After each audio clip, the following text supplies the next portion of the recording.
হাঁহৰ পোৱালিক সৰুতে কি মেডিচিন খুৱাব?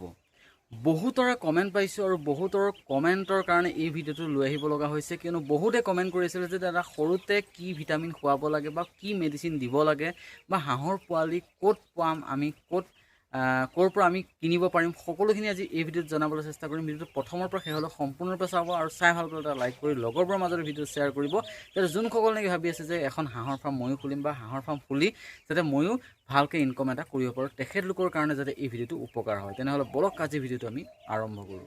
প্ৰথমতে মই এতিয়া হাঁহৰ ফাৰ্মৰ ভিতৰত আছোঁ, কাৰণ হাঁহৰ পোৱালিকেইটাৰ ডে হৈ গ'ল আজি 4, অৰ্থাৎ 4 দিন হৈ গৈছে। আৰু 4 দিনত মোৰ হাঁহৰ চাইজকেইটা আপোনালোকে চাব পাৰে, পোৱালিকেইটাৰ চাইজ এনেকুৱা ধৰণৰ হৈছে, ঠিক আছে। আৰু আপোনালোকে কমেণ্ট কৰিব যে চাইজকেইটা কেনেকুৱা হৈ আছে বা ভাল হৈছে নে বেয়া হৈছে, ঠিক আছে।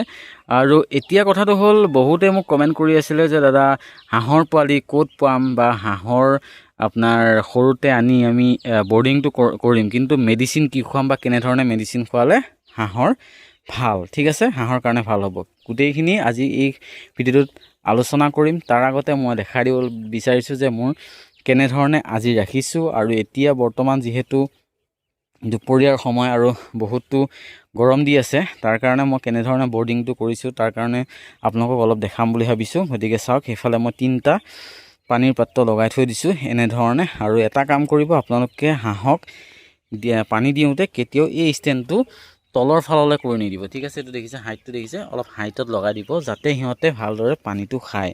আৰু যদি তলৰ ফালে দিয়ে, অৰ্থাৎ চাপৰ কৰি দিয়ে, তেনেহ'লে কি হয়, সিহঁতে তাতে উঠি লয়, মানে ইয়াতে মানে উঠিব নোৱাৰে। সেইটো কাৰণে উঠিব নোৱাৰাৰ কাৰণে সিহঁতে খায়হে জাষ্ট, তাত খাই কেনে সিহঁতে খাওঁতেতো অলপ পৰিবই, কিন্তু তাত উঠি নলয়, ঠিক আছে।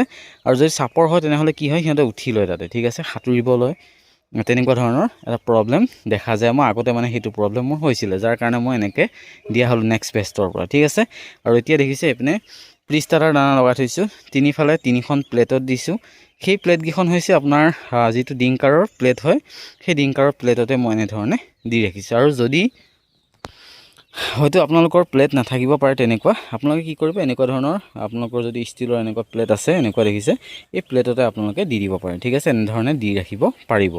আৰু এনেকৈ আপুনি ধৰি লওক 5-6 দিনলৈ এনেকৈ দিব পাৰিব। তাৰপিছত আপোনালোকে 6-7 দিন হৈ যোৱাৰ পিছত আপোনালোকে যদি ফিডাৰ আছে, ফিডাৰত দি দিব পাৰিব, টাৰ্বো ফিডাৰ, ধুনীয়াকৈ সিহঁতে খাব, ঠিক আছে। এতিয়া কথাটো হ'ল, বহুতে সুধি থকা প্ৰশ্নটোৰ মেইন উত্তৰটো হৈছে এইটো। চাওক, মই ইয়াতে দেখাই দিব বিচাৰিছোঁ, এইটো হৈছে দেখিছে লেকজিন পাউডাৰ।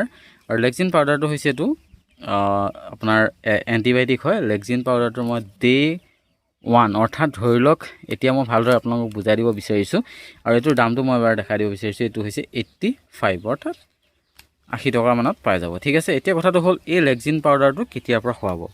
এতিয়া চাওক, আজি ধৰি লওক মই এতিয়া ধৰি লওক দুপৰীয়া টাইমত, ধৰি লওক 12টা বাজি বা 1টা বাজি বা 2টা বাজিত, ধৰি লওক আজি সন্ধিয়া আহিলে, কথাটো কৈছোঁ, আজি ৰাতিপুৱা ধৰি লওক 8টা 9টা বা ৰাতি আহিলে, যেতিয়াই নহওক, ফাৰ্ষ্ট ডে আপোনালোকে এই এণ্টিবায়'টিকটো নিদিব। ফাৰ্ষ্ট ডে নিদিব। কি হ'ব, আপুনি ধৰি লওক আজি আহিলে, আজি যিহেতু সিহঁতে ষ্ট্ৰেছত আহে, অৰ্থাৎ সিহঁতে জাৰ্ণি, অৰ্থাৎ বহুত দূৰৰ পৰা আহে, গতিকে পোৱালিটো আপোনাৰ ঘৰৰ ওচৰতে নাথাকে, গতিকে সিহঁতে ষ্ট্ৰেছত আহে। তাৰ কাৰণে কি কৰিব, সিহঁতক ORS পানী দিব, অৰ্থাৎ ORS এটা বুটল এটা পায়, সেইটো আপুনি আনিব পাৰে, 100 টকামান লয়। সেইটো যদি নানে, তেনেহ'লে আপুনি চেনি আৰু নিমখ মিলাই কেনে সিহঁতক দি দিব। সেইদিনাখন প্ৰথম পানীটো সেইটোৱে দিব, ঠিক আছে। প্ৰথম পানীটো দিয়াৰ পিছত যেতিয়া শেষ হ'ব, অৰ্থাৎ যদি ধৰি লওক আপোনাৰ 12টা মানত আহিলে, আপুনি সেই পানীটো দিলে সন্ধিয়ালৈ শেষ হ'ল। শেষ হোৱাৰ পিছত আপুনি কি কৰিব, শেষ হোৱাৰ পিছত ধৰি লওক ৰাতি আপুনি ডে 1ৰ ৰাতিৰ পৰা আপুনি ভিটামিন ইউজ কৰিব পাৰে, কাৰণ সিহঁতক ভিটামিনৰ দৰকাৰ আছে। গতিকে আপোনালোকে ভিটামিনৰ কাৰণে মই এটা ইউজ কৰোঁ, সেইটো বহুত প্ৰমাণিত ঔষধ হয়, আপোনালোকে জানেই, সেইটো হৈছে ভিমাৰেল। দেখিছে, ভিমাৰেল 4। এই ভিটামিনটো আপোনালোকে ব্যৱহাৰ কৰিব পাৰে। আৰু এই ভিটামিনটো কিমানকৈ ব্যৱহাৰ কৰিব বহুতে সেইটো নাজানে, ইয়াতে লিখাই থাকে, আপোনালোকে চাব পাৰে, ইয়াতে 6 দেখিলে, 6ত 5 ml, ঠিক আছে। 100 বাৰ্ডছত 5 ml কৈ দিব লাগে, অৰ্থাৎ যদি আপুনি 50টা আনে তেনেহ'লে 250 ml, আৰু যদি 100 হাঁহ আনে তেনেহ'লে আপোনালোকে 5 ml দিব পাৰে। আৰু 7 ml 8 ml আপুনি দিব পাৰে, কোনো ধৰণৰ প্ৰব্লেম নাই, ঠিক আছে।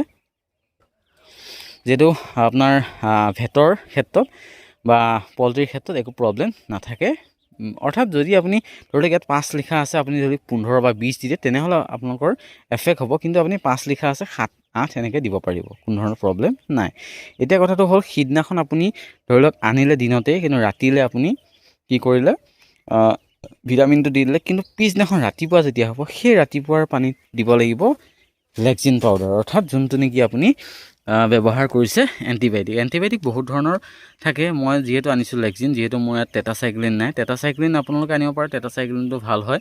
যদি টেটাচাইক্লিন আনে তেনেহ'লে টেটাচাইক্লিন আপুনি 1 গ্ৰাম 1 লিটাৰ পানীত দি দিব, ঠিক আছে। ইয়াত আপোনালোকে লিখাও থাকে, সেইটো নাচালে কোনো কথা নাই। 1 গ্ৰাম 1 লিটাৰকৈ দি দিব, অৰ্থাৎ যদি আপুনি 3 লিটাৰ পানী দিয়ে 3 গ্ৰাম দিব, ঠিক আছে। আৰু 2 লিটাৰ যদি পানী দিয়ে 2 গ্ৰাম দিব, তেনেকুৱা ধৰণে দি দিব। আৰু এইখিনিতে গামটোৰ ক্ষেত্ৰত কিছুমানে প্ৰব্লেম পাব পাৰে, সেইটো হৈছে আপোনালোকে সৰু মুখনি যে ঔষধৰ মুখনি আছে, তাত যিটো ml লিখা থাকে সেই mlৰ মতে আপোনালোকে দি দিলেই হ'ল। যদি আপুনি ধৰি লওক 3 লিটাৰ পানী দিছে 3 ml, সেই 3 ml পাউডাৰটো দি দিলে আপোনাৰ ছাফিচিয়েণ্ট হৈ যাব, ঠিক আছে। তেনেধৰণে আপোনালোকে মেডিচিনখিনি লগাব। আৰু এটা কথা বহুতে এতিয়া সুধিব পাৰে যে এই ভিমাৰেলটো আমি কেইদিনলৈ লগাম। চাওক, এতিয়া মই 120 ml ভিমাৰেল আনিছিলোঁ, গতিকে 120 ml যেদিন যায়, 7 দিন যায়, 8 দিন যায়, 9 দিন যায়, যেদিন যায় মই অলপকৈ ৰাতি সিহঁতক দি থাকিম। আৰু যেতিয়া শেষ হ'ব তাৰপিছত মই নেক্সট প্ৰচেছ কি হয়, কি মেডিচিন খুৱাওঁ, তেতিয়া আপোনালোকক জনাবলৈ চেষ্টা কৰিম, ঠিক আছে।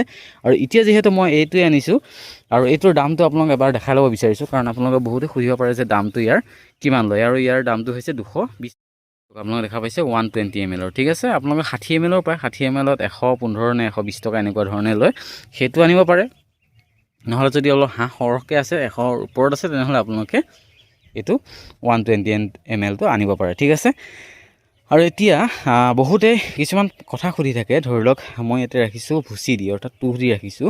এতিয়া বহুতে সুধিব পাৰে যে দাদা মাটিত ৰাখিব পাৰিম নে নাই।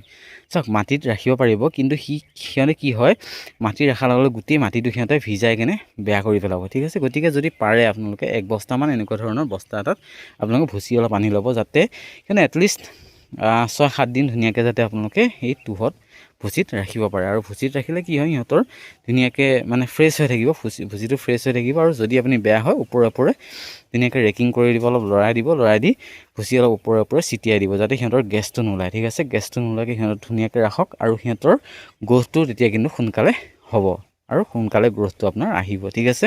আৰু এনেধৰণে আপোনালোকে যদি মেইনটেইন কৰে হাঁহৰ ক্ষেত্ৰত, তেনেহ'লে কিন্তু এটা ভাল ৰিজাল্ট আপোনালোকে পাব, ঠিক আছে। আৰু বহুতেই মেডিচিনৰ কথা সুধি আছিলে, গতিকে এইকেইটা মেডিচিনৰ বিষয়ে মই আজি জনালোঁ।